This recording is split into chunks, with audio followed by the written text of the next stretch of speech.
अशोक यादव, एक बड़ा कार्यक्रम आज होने जा रहा है, लेकिन इस बड़े कार्यक्रम के बीच में बड़े और अहम सवाल भी हैं।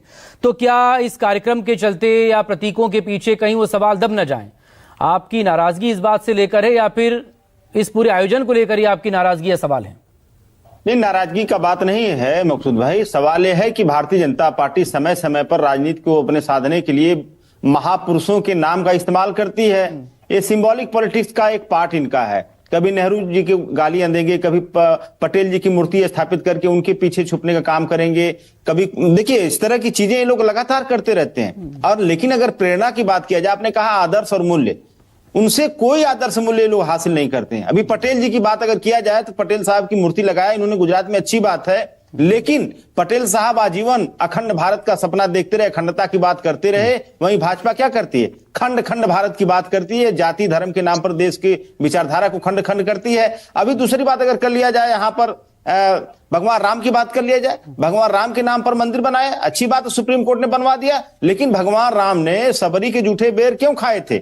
उन्होंने ये दिखाने की कोशिश किया था इस देश में समता मूलक समाज की स्थापना के लिए, सबको एक समान विचारधारा के लिए भगवान राम ने ऐसा काम किया था। लेकिन वही भारतीय जनता पार्टी जब राम का नाम पर राजनीति करती है, वही विषमता मूलक समाज की बात करती है। वही योगी सरकार 69,000 शिक्षक भर्ती में पिछड़ों दलितों का आरक्षण लूटने का बात करती है। वही योगी सरकार बांदा कृषि विश्वविद्यालय में पिछड़ों दलितों का आरक्षण लूटती है। वही योगी सरकार लखीमपुर सहकारी बैंक में पिछड़ों दलितों का आरक्षण लूटती। तो आप बात करिए महापुरुषों की, ठीक है, आप प्रेरणा स्थल बनाइए, लेकिन कम से कम 5% 10% तो प्रेरणा हासिल करिए उनसे, कि खाली बस सिंबॉलिक पॉलिटिक्स आप कर रहे हैं। आप अगर वाजपेयी साहब की यहां पे प्रतिमा लगी है, अच्छी बात है, लेकिन वाजपेयी साहब ने भी कहा था कि जब इस देश की सरकारें तो आती रहेंगी जाती रहेंगी, लेकिन इस देश का लोकतंत्र जिंदा रहना चाहिए। इस देश के लोकतंत्र जिंदा रहने की बात उन्होंने किया था। लेकिन आज भाजपा का सूत्र क्या है मकसूद भाई, कि लोकतंत्र आता रहे जाता रहे, इस हमारी सरकार जिंदा रहना चाहिए। तो इतना ज्यादा आपका आइडियोलॉजिकल गैप है। उसके बाद आप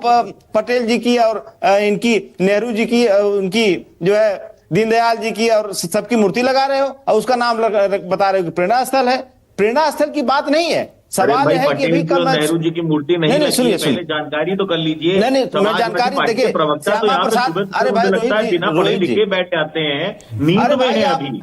अरे भाई सुनिए, मूर्ति नहीं लगी है महाराज। अरे सुनिए नेहरू जी की मूर्ति नहीं लगाई गई। रोहित जी नेहरू जी की मूर्ति देखिए, श्यामा प्रसाद, अरे महाराज मुझे पता है, आपने भी बड़े थोड़ा benefit of doubt, slip of tongue का उनको डाउट दे दीजिए, है ना।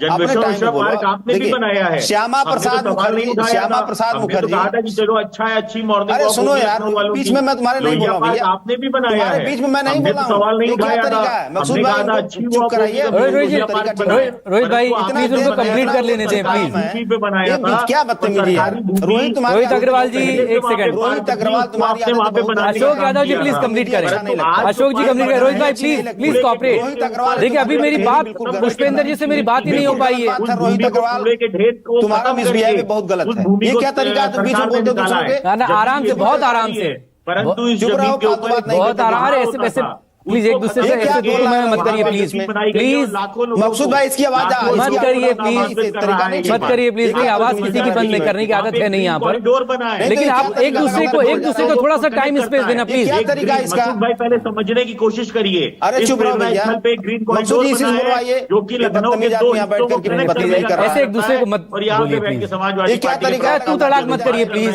बहुत आराम से, बहुत सम्मान से, बहुत आराम से बात हो सकती है, फिर क्यों लड़ना झगड़ना? नहीं, तरीका ठीक नहीं। मैं तो खाली इनको ध्यान दे रहे हैं कि नेहरू जी की मूर्ति नहीं लगी है वहाँ पे। अरे चुप रहो भैया, नहीं लगी है, स्लिप ऑफ टंग भी हो सकता है। रोहित भाई बख्श दीजिए, अब छोड़ दीजिए उनको। बताइए मसूद भाई, वहाँ नेहरू जी की मूर्ति नहीं लगी है। हो गया रोहित अग्रवाल तुम्हारा? चलो ठीक है। हमारा देखो भैया, वहाँ पे नहीं हुआ क्या अभी तक? नहीं तुम्हारा हो गया। सिंह साहब से बात कर लूं। अब आप दोनों रुक जाइए प्लीज। मैं फिर आ रहा हूँ अशोक जी, मैं आप ही के सवाल पर आ रहा हूँ। मैं अशोक यादव जी आप ही की बात पर आ रहा हूँ। पार्टी वालों को बड़े बेहतर, मैं प्रतीकों की बात कर रहा हूँ, मैं प्रतीकों की बात कर रहा हूँ। और अभी असेंबली सेशन बुलाया गया था विधानसभा का। एसएन सिंह साहब आपसे सवाल है मेरा, फिर पुष्पेंद्र जी के पास जाऊंगा। एक सेकंड, बहुत आराम से, बहुत आराम से। भाई कोडीन कफ सिरप वाले सवाल हैं, सेंगर को लेकर बहुत सारे सवाल हैं, कैसे पहले बचाने की कोशिश हुई, बाद में सजा हुई, पीड़ितों की सिक्योरिटी का सवाल है, ऐसे बहुत सारे सवाल हैं। लेकिन ये कोडीन कफ सिरप मामले में कार्रवाई जब हो रही, असेंबली में मुख्यमंत्री बोल रहे थे, तो उन्हें फातिहा पढ़ने का जिक्र क्यों करना पड़ गया उनको? भाई कितने जो लोग थे जिनके ऊपर कार्रवाई होगी वो नहीं रहेंगी तो उनकी फातिहा पढ़ी जाएगी। ऊपर से लेकर नीचे तक सारे आरोपी क्या उस धर्म या उस मजहब से ताल्लुक रखने वाले हैं जिन पर फातिहा पढ़ी जाए उनके जाने के बाद? नहीं, बड़े अच्छे सवाल है आपके। देखिए, चारों दिशा है, पूरा पश्चिम उत्तर दक्षिण चारों दिशाओं की बात होती है, सुबह और शाम की भी बात होती है, दिन और रात की बात होती है। लेकिन जिस दिन जिस चीज की बात होती है, आज प्रेरणा स्थल की बात हो रही थी, फिर भी आपने मुद्दों की बात कही, तो आप देखिए भारतीय जनता पार्टी मुद्दों की राजनीति करती है। आदरणीय मुख्यमंत्री जी ने क्या कहा कि हम ऐसी कार्रवाई करते हैं, जैसा कि आपने मुख्तार अंसारी और अतीक अहमद के समय में भी आप कहते